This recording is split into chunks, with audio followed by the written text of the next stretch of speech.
बिस्मिल्लाहिर्रहमानिर्रहीम। अस्सलाम वालेकुम दोस्तों, उम्मीद करता हूँ आप बिल्कुल ठीक ठाक होंगे। दोस्तों आज है 13 जुलाई सन 2021 और दिन है मंगल का।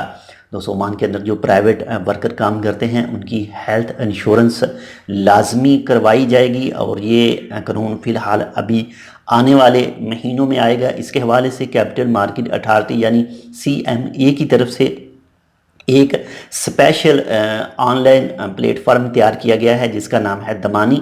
और इस दमानी जो प्लेटफॉर्म है ये इसका जो फर्स्ट फेस होगा, जो पहला हिस्सा है, वो लॉन्च किया जाएगा सितंबर 2021 में। तो इस प्लेटफार्म के ऊपर 3 से 4 महकमे दूसरे भी आपस में अटैच होंगे जो मालूमात उठा सकेंगे, ले सकेंगे और मालूमात दूसरे महकमे को चाहिए तो वो वहाँ पर फ्राहम करेगा।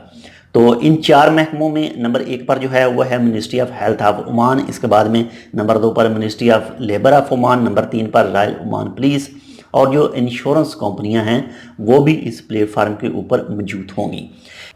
प्राइवेट वर्कर और इसके साथ में जो दूसरे विजिटर आएंगे ओमान के अंदर वो भी इस प्लेटफार्म के ऊपर उनको भी शामिल किया जाएगा। इसके बाद में जो टूरिस्ट हैं उनको भी इस प्लेटफार्म के ऊपर शामिल किया जाएगा। तो बाकी इसके हवाले से जैसे ही कोई मज़ीद अपडेट आती है तो वो भी इंशाल्लाह आपके साथ शेयर करेंगे। तो मिलते हैं आपसे दूसरी अपडेट के साथ, तब तक के लिए अल्लाह हाफिज़।